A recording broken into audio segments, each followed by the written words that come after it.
Ideal political institute Dhaka এর ব্যানারে একটা গ্রুপ বাংলাদেশে বসবাস এই মুহূর্তে বাংলাদেশে ভোট দেয়, বাংলাদেশের ভোটার, বাংলাদেশের সুবিধা নাই, বাংলা ভাষায় কথা বলে কিন্তু হৃদয়ে ধারণ করে অন্য ভাষা।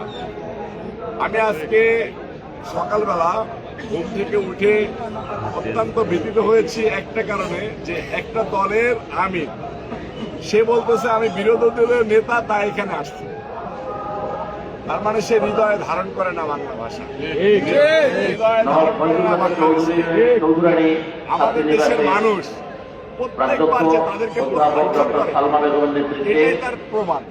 কারণ এই যে দেখেন যে অন্যান্য শিক্ষকবৃন্দ, আবাসিক শিক্ষকবৃন্দ, কর্মকর্তা কর্মচারীবৃন্দ একটা সরকার, এই সরকার কিছু লোককে সালমা বেগমের নেতৃত্বে নবাব ফয়েজুন্নেসা চৌধুরানী জিতাইছে। তো যাদেরকে জিতাইছে তারা যদি বাংলাদেশি হতো তাহলে আমাদের কোনো আপত্তি ছিল, কিন্তু তারা তো বাংলাদেশকে ধারণ করে না ভাই। এটা আমার কাছে মনে খুবই কষ্ট লেগেছে। আমি বলবো বাংলাদেশের মানুষকে আজকে তাদের ভাষা দেখুন, তাদের হৃদয়ের ভাষা পড়ুন এবং তাদেরকে হৃদয়ের ভিতর থেকে ঘৃণা করুন। ধন্যবাদ।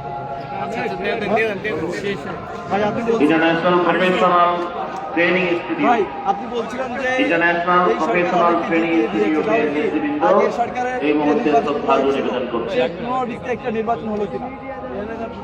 না, নির্বাচন সুন্দরভাবে হয়েছে সেটা জনগণের কারণে। একটা সরকার চেয়েছে, আপনারা দেখেছেন যে নির্বাচনের আগে একটা দল একটা জোট বলে দিয়েছিল যে আমরা ক্ষমতায় আসতেছি, এবং অন্তর্বর্তীকালীন সরকারের প্রধান বলে দিয়েছিল অমুক অমুক অমুকের সংসদে আসা উচিত। আমরা দেখেছি তাদের ভিতরে 5-6 জন সংসদে চলে এসেছে। আরো কিছু লোককে দিতে চেয়েছিল, জনগণের টোপের জনগণ ভোট কেন্দ্র পাহারা দিয়েছে, ভোট দিয়েছে এবং ভোট ঘুরে মুছে নিয়েছে। সেইখানে অনেক জায়গায় পারেনি, কিছু কিছু জায়গায় পেরেছে, কিছু মানুষকে সংসদে বেয়াদবি করার জন্য পাঠিয়েছে। ধন্যবাদ।